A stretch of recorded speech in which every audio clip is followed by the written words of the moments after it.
slack, who will be replaced is you. And here's what we all better understand, myself included. Every one of us in this room, no matter what company you represent, there's at least 8 people who want your job. 8 people. And they're willing to do it for less money. And they're willing to do it for fewer benefits. And they're willing to do it for fewer sick days. And they're willing to do it and even sign contracts. We have a lot of contractual labor. Let's say that I'm married and my husband has benefits and I don't need them. I can walk up to a company and say, look, I'll work for you. You don't have to give me any benefits. You don't have to give me any sick days. And I'll work day to day, pay for performance. If 3 months from now you decide you don't need me, you can terminate me with 48 hours notice, and I will never file a lawsuit. You don't have to prove just cause. I'm out of there. Do you know how appealing that is to some companies? So before you and I decide that we're not going to pick up the slack, let's be aware that 3,000 people a day are losing their jobs. This is not the time to be moody. The next complaint I hear about people at work, when I talk about working, Connie, work isn't any fun. No, that's why they pay us money. Fun is a hobby. Fun is a vacation. In fact, most work is never fun. Now, people are fun at work, right? Doesn't mean you can't have fun at work with people, but the work itself. How many of you have ever done some work that is kind of boring? How many of you have ever done some work that's a little menial? How many of you have done some work that is not your job? How many of you have been ever asked to work with some people who are difficult, insane, need to be on medication and committed? How many of you at the end of the day, you're tired, you're exhausted? Ladies and gentlemen, work is work. That's why it was invented, to have money attached to us. They knew that they couldn't ask us to do these things if they didn't pay us. So don't expect work to be fun. Now, there should be moments that are fun.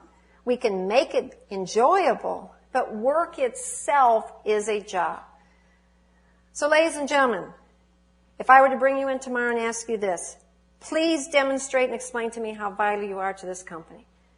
You better be able to answer and tell me how you either help this company make money by providing unbelievable customer service, keeping the ones we have, bringing in new ones, or you better be able to show me how your productivity is increased, so you are therefore helping us save money. Number 4, what do you think the next one is? How many of you have had a few changes in your company lately? How many of you come to work every morning and go, I hope they change a few things today. I'm just tired of the same old boring thing. I hope they throw a few new things at me, maybe 3 or 4 by noon. Companies, this is the number 1 reason why companies ask me to come in and talk. Connie, can you come in and talk about change? We're just going through so much change, and and they even have titles like how to survive change, how to handle change so it doesn't kill you. It's a horrible feeling that we have about change. How many of you have a hard time with change? Companies ask me to come in and talk about change, and I go, okay, I will. It's a 3-word workshop. That's it. 3 words. If your company asked me to come in, I'd bring every employee in, I'd sit you down there, and I'd say, here's my workshop on change. Deal with it. You big babies? End of story. Ladies and gentlemen, we have become kind of a whiny group of people. How many of you whine a little bit? I do, right?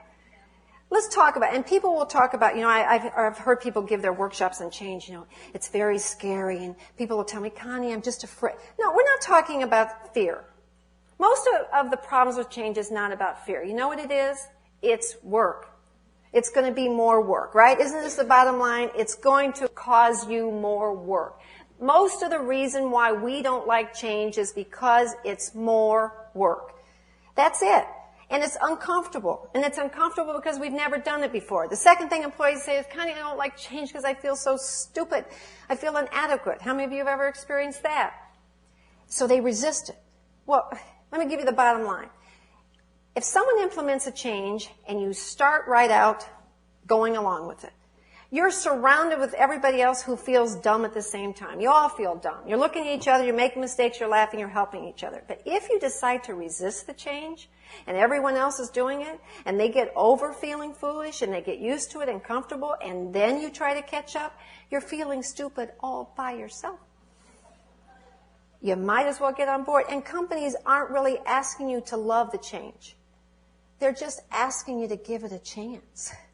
They're just asking that you don't sabotage it. They're just asking that you at least give it your best shot. They know that some of these changes aren't going to work. They understand that some of them aren't going to work, but they know they have to try. If your company isn't instituting almost more change than you can tolerate, then they probably won't even be in business in 5 years. They've got to do it. So if I'm your CEO, I don't expect you to jump up and down, wow, change. All I want you to do is give it your best shot. Do the best you can. Try the best you can to make it work. And if it doesn't, give me honest feedback. We'll integrate that, we'll move on, and we'll try something else. Number 4, communication. How many of you are sick and tired of hearing about communication? The problem is, though, communication causes most divorces, or lack thereof. Lack of communication causes most problems with our children. Lack of communication causes most problems with our customers.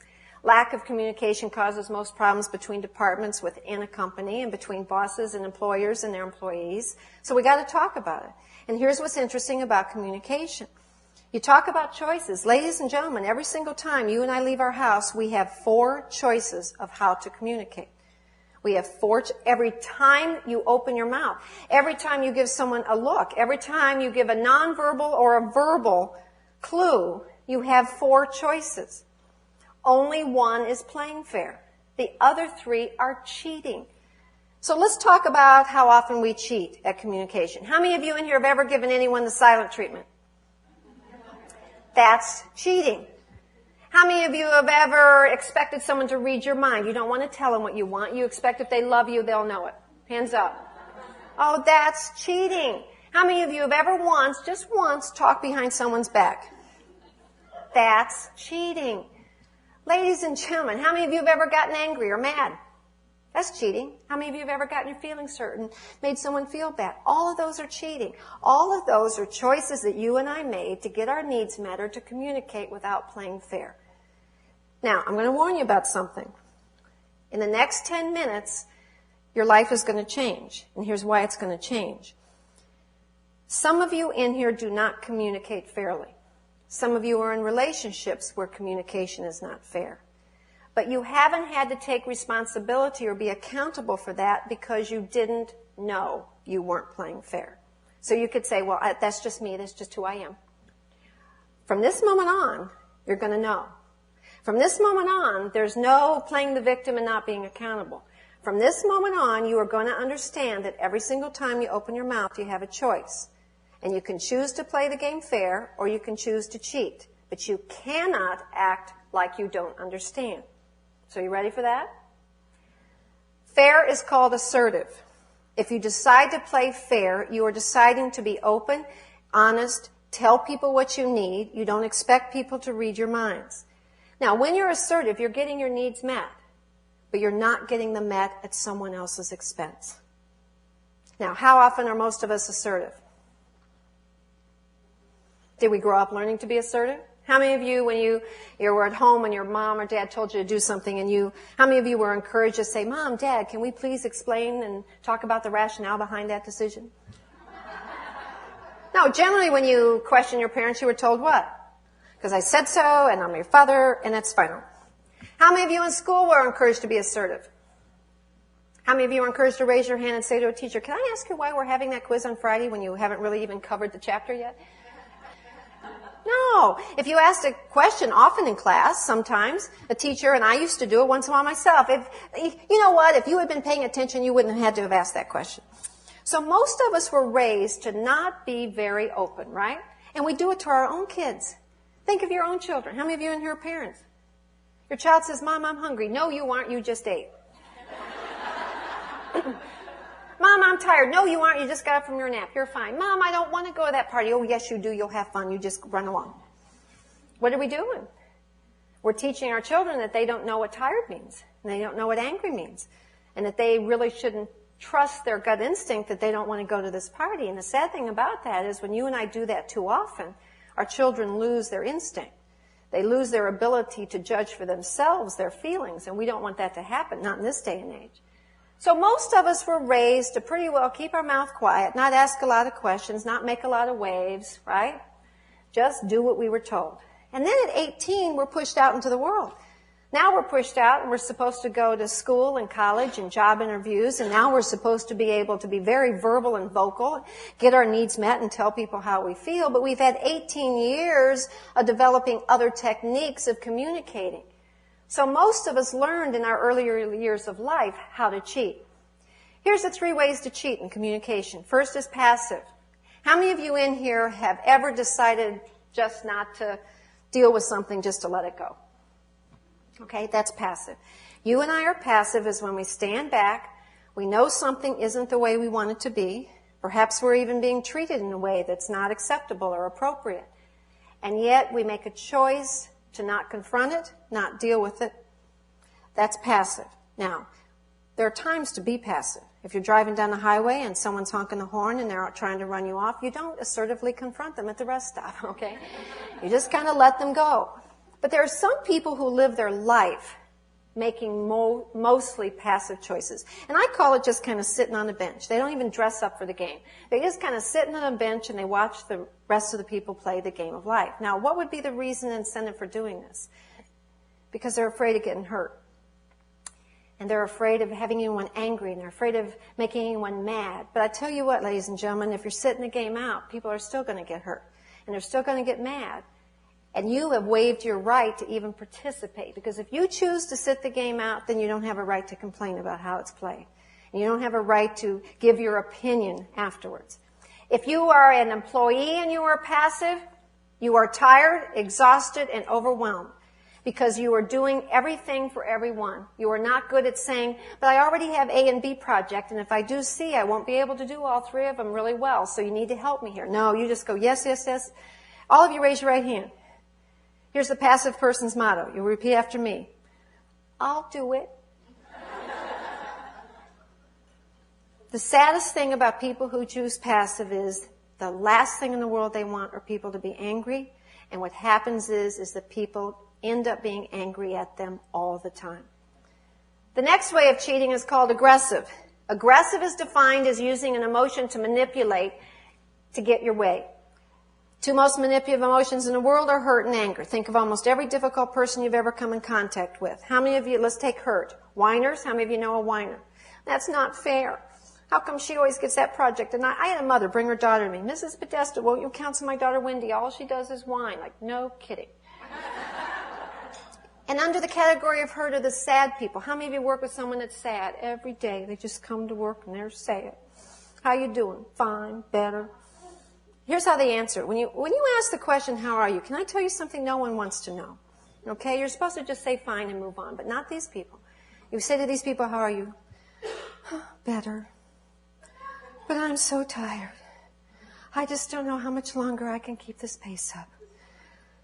How many of you have ever worked with someone who's a victim? Victims are the people that it's never their fault. They're never to blame. They're never accountable for anything. Their parents didn't like them. Their teachers, no one told them. No one likes them. Everyone else is lucky except them.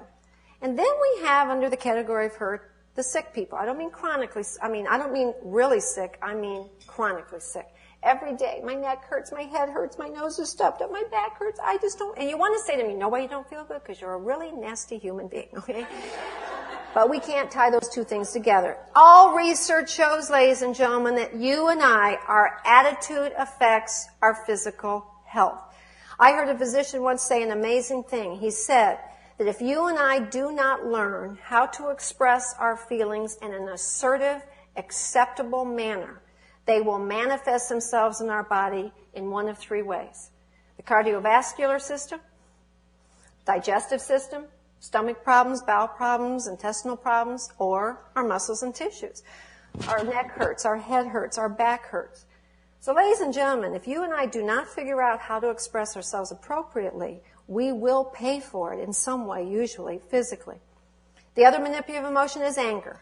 There's 2 kinds, loud and soft. The loud, angry people are the people that yell, slam doors, intimidate. They'll say things that are totally out of context or out of boundaries. They will say things to you that you can't imagine. And soft, angry are the people, they don't yell. They just come to work and seethe. Kind of look